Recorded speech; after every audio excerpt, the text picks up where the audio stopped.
ठीक है लोगों, हम सभी जानते हैं कि ट्रम्प डिरेंजमेंट सिंड्रोम एक लाइलाज बीमारी है। लेकिन एक बीमारी और भी है जो ट्रम्प डिरेंजमेंट सिंड्रोम से भी ज्यादा घातक और खतरनाक है। हाँ, आपने बिल्कुल सही पहचाना। ये है इजराइल डिरेंजमेंट सिंड्रोम।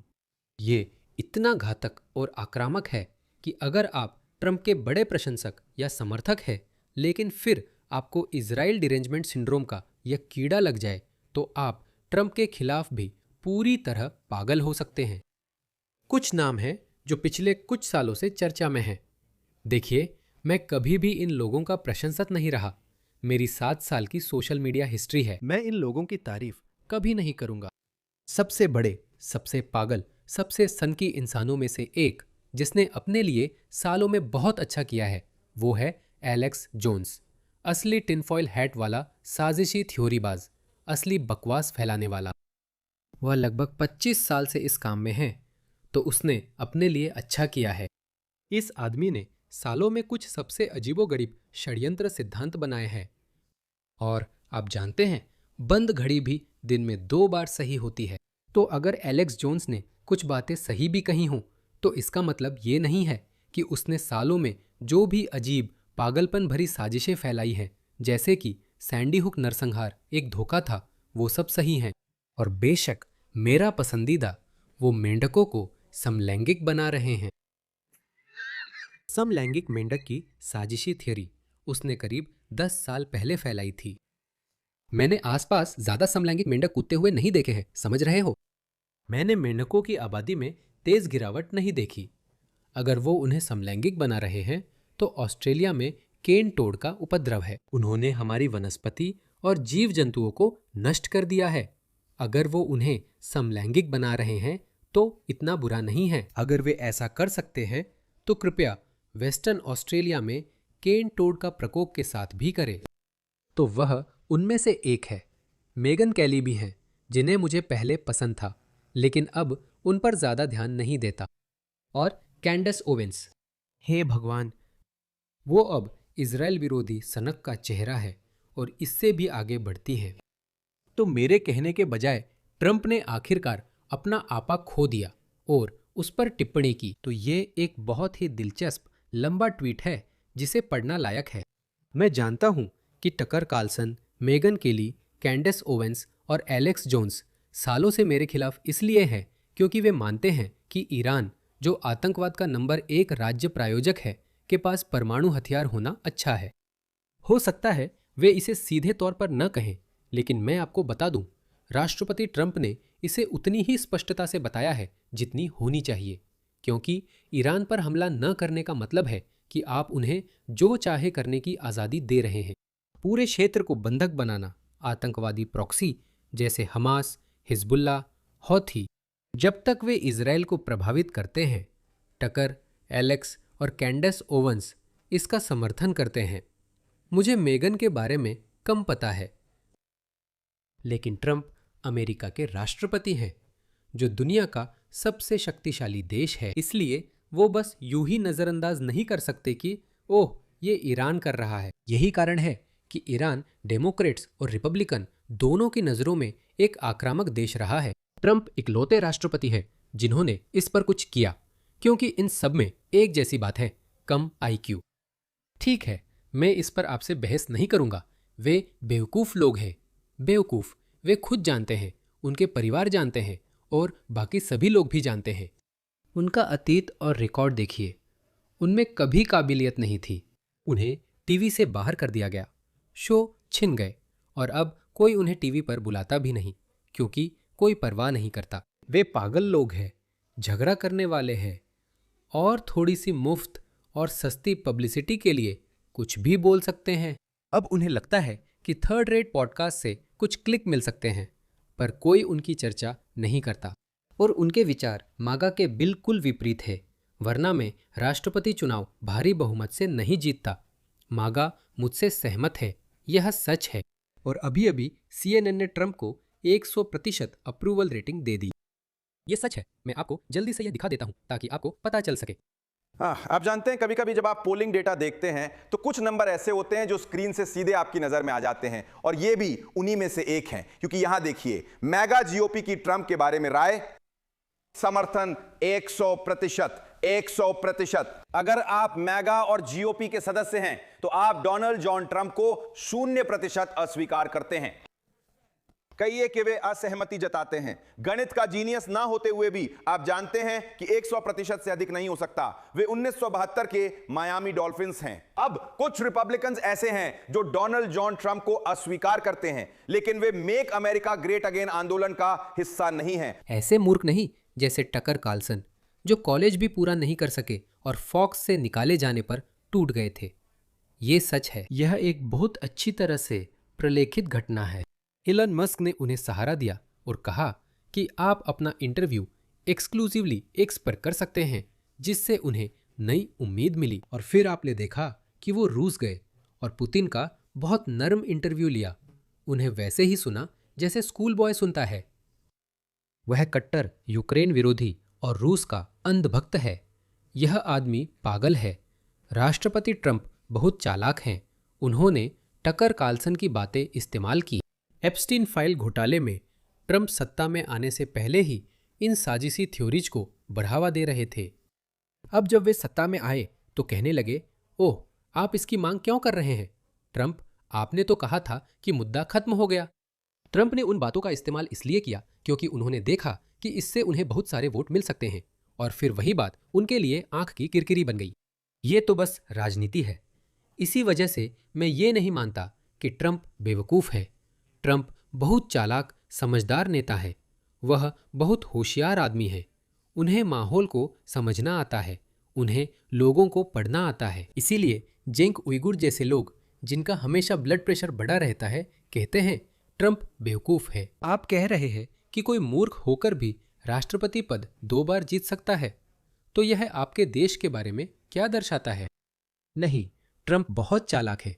वो अलग अलग रूप अपनाते और कभी कभी बेवकूफ़ बनने का नाटक करते हैं, कभी पागलपन की रणनीति भी अपनाते हैं। ये सब उनकी सोची समझी रणनीति है।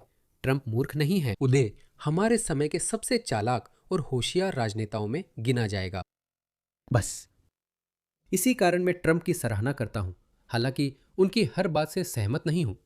उन्होंने चुनाव प्रचार में यूक्रेन विरोधी रुख भी अपनाया था, और यही बात उनकी आंखों की किरकिरी भी बन गई, क्योंकि जब वो सत्ता में आए तो वो यूक्रेन से पूरी तरह हाथ नहीं खींच पाए, क्योंकि वो ऐसा कर ही नहीं सकते थे। क्योंकि लोक लुभावन बातें दोहराना एक बात है, लेकिन जब आप सत्ता में आते हैं और उन पर अमल करते हैं तो वो बिल्कुल अलग बात होती है। आप उन पर अमल नहीं कर सकते क्योंकि अमेरिका यूक्रेन को खो नहीं सकता, क्योंकि वह क्षेत्र में उसकी ताकत है। आप चाबियां बस रूस को नहीं सौंप सकते, जो कि पश्चिम है, और इसी के साथ अमेरिका का सबसे बड़ा दुश्मन भी है।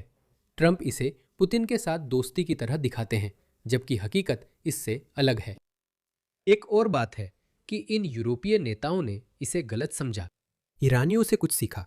ईरानियों ने उसकी तारीफ की, उसकी खुशामद की। उन्होंने ट्रंप के नाम पर कुछ गैर मौजूद सड़कों का नाम रखा और वादा किया कि वे ट्रंप की मूर्तियां बनाएंगे, और ट्रंप इसमें फंस गए। यही यूक्रेन को करना था। मैं कब से कह रहा हूं, बस उनके आगे झुको, तारीफ करो और कहो कि हम राष्ट्रपति ट्रंप के नाम पर शहर का नाम रखेंगे। उन्होंने ऐसा नहीं किया। वे एक चाल चूक गए। युद्ध के दौरान भी ये यूरोपीय नेता बस कह सकते थे, हे राष्ट्रपति ट्रंप, आप यूक्रेन को पूरा समर्थन दें और हम ईरान के मामले में आपको पूरा समर्थन देंगे, और ट्रंप मान जाते। आप देख सकते हैं कि ट्रंप कितने बेताब थे, लेकिन ये लोग बेवकूफ़ हैं। इन्हें ट्रंप को समझना नहीं आता, और ट्रंप एक जीनियस है। माफ़ कीजिए, वो जीनियस है। कभी कभी वो गलती कर देते हैं, लेकिन वो हमेशा उससे बाहर निकल जाते हैं। क्या ये हैरान करने वाली बात नहीं है कि आप कुछ राजनीतिक गलतियां कर सकते हैं, लेकिन फिर भी आप बिना किसी नुकसान के उससे बाहर आ सकते हैं? क्या ये हैरान करने वाली बात नहीं? अगर ये समझदारी नहीं तो समझदारी क्या है? अगर स्वतंत्र पश्चिमी दुनिया में कोई और राजनेता, राष्ट्रपति या प्रधानमंत्री ट्रंप जैसी गलती करते तो उन्हें इस्तीफा देना पड़ता। नहीं नहीं, ट्रंप तो आगे बढ़ जाते हैं। मुझे ट्रंप का सम्मान है। वे जीनियस है। हालांकि मैं उनसे हमेशा सहमत नहीं हूं। खैर, यह एक और रुकावट है। ये 5 जोकर उन पर लगातार हमला करते हैं। आखिरकार वे आए और बोले, जानते हो क्या, मैं तुम सबको तुम्हारी जगह दिखा दूंगा। टक्कर कार्लसन, जिन्होंने कॉलेज नहीं पूरा किया, फॉक्स से निकाले जाने के बाद टूट गए और पहले जैसे नहीं रहे। शायद उन्हें मनोचिकित्सक से मिलना चाहिए। या मेगन केली, जिन्होंने मुझसे वो अब कुख्यात सिर्फ रोजी ओडोनेल वाला सवाल बुरी तरह पूछा था। या पागल कैंडेस ओवेंस, जो फ्रांस की अत्यंत सम्मानित फर्स्ट लेडी पर मर्द होने का आरोप लगाती है जबकि वो नहीं है। कैंडेस ओवेंस एक बेलगाम, पागल, असंतुलित सन की है जो सिर्फ सोशल मीडिया के दौर में ही मौजूद हो सकती हैं, क्योंकि जब आप सोशल मीडिया इन्फ्लुएंसर होते हैं तो आपको अपने जितने ही पागल लोग मिल ही जाते हैं और नतीजतन कुछ बदनामी भी मिल जाती है। कैंडेस ओवेंस में कुछ भी खास नहीं है। वह फ्रांस की अत्यंत सम्मानित फर्स्ट लेडी पर यह गलत आरोप लगाती है कि वह पुरुष हैं। उम्मीद है वह मुकदमे में जीतेंगी और काफ़ी पैसे पाएंगी।